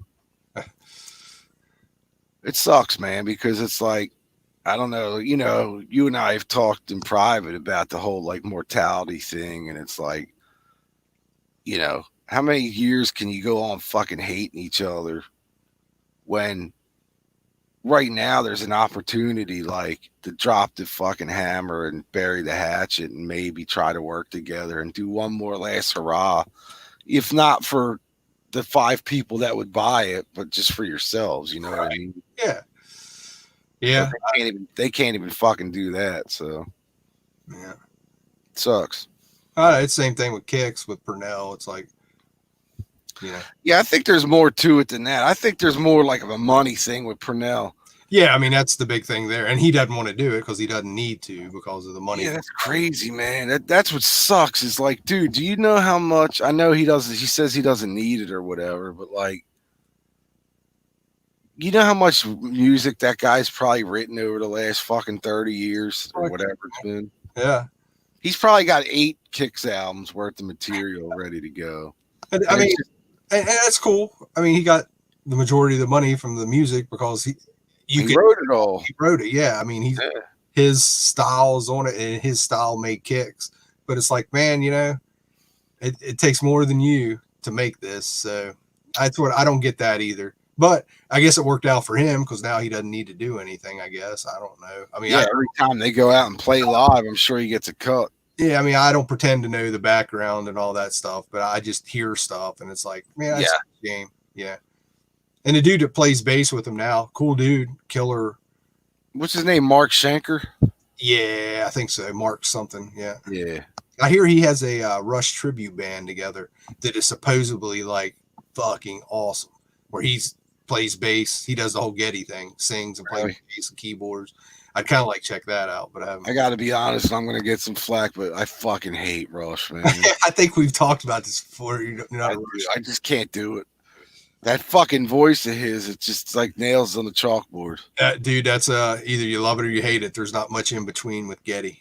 I was never a keyboard guy, too. I think like when I first heard Rush, it was in the early 80s with Tom Sawyer. It was like, yeah, with this shit. I can deal with that. I do like their first album. But once they get up into the mid 80s when it's, you know, Lifeson's hardly playing guitar at all, then it's like, yeah. So man, what are you gonna do? All right, dude. I think I'm about ready to wrap it up. That was a quick 2 hours, man. I gotta be honest with you. Holy shit. That felt good to be back. So I guess we're gonna shoot for a couple weeks here. You got some yeah, like I said, this is our mid-season summer special. I don't know. Because I'm gonna be gone the next couple weeks, and I think you're gonna be gone, right? Are you going somewhere? Or no, you were looking into going somewhere. Yeah, we're not sure what we're going to do yet. We're probably looking around August or something. Aaron wants to know if you're into Budgie. I do like some of their shit, not all. I'm kind of the same way. Yeah, I like some of their stuff. I mean, obviously, because of Metallica got me turned on to them. But same here. That's what got me digging back into it. I definitely dig them, but they got a little bit of that Rush thing going too. Yeah, I know. I see. I'm not what do you call? I'm not a progressive music guy like that. You know, like that prog rock shit. I just can't. You can all have that shit. That's all you, man. Enjoy it. I can take a little bit, but I can't get real deep. I know some of these dudes, live for that. People make fun of me because I'm like, I fucking hate that shit. But hey, let's listen to this Focus album. Right. Like Hocus Pocus or whatever that one was called. I fucking love that tune, man. Did you ever see the live? You ever see the live version of that on YouTube from back then? Hocus Pocus, Focus. Go watch the live version, man. It kicks ass. It kicks all kinds of ass. Right. Watch how fucking cool they are when they play. That's the only song I like from them. But dude, when you watch them play it live, you're like, holy fuck, these guys were good. That's awesome. They just put a new record out, I think. Really? I think so, yeah. All right, man. So we're shooting for my brother. Yeah, so we'll do some updates and we'll give everybody a heads up instead of just jumping on. But I think this was a good time to get together since you and I actually, like I said, we haven't been on here in almost 2 months, I think. So. Yeah. So we'll get all the knuckleheads rolling through here again, and maybe some. I can't wait. New knuckleheads. So I can't wait because we're all going to be going on lockdown again in another couple of weeks. So yeah, Vance might not make it. He worries me sometimes. He posts crazy shit on Facebook. It's like, what is he doing? Dude, he wraps himself in plastic out there, man. He's fucking awesome. I fucking love that guy, dude. My wife follows him now. He's like, man, he's out of his mind. What's going on? I show everybody his fucking underwear on the head thing. My dad, who fucking doesn't laugh at goofy shit that we do, he'll chuckle. He'll be like, that's fucking stupid. But then he saw that and he's like, when he sniffed in, Dad had no idea that that's where that was going. And he started to freaking out and Dad just pissed himself laughing, man. It was so awesome. It was great. Uh, So he's got a fan with my pops, that's for sure. Fucking knuckleheads. It's awesome. I All love right. being a knucklehead, man. All right, brother. I'll let you go. I'll talk to everybody next time. Hopefully, we'll shoot for we'll do another one mid-July. How's that? Yep, sounds good, man.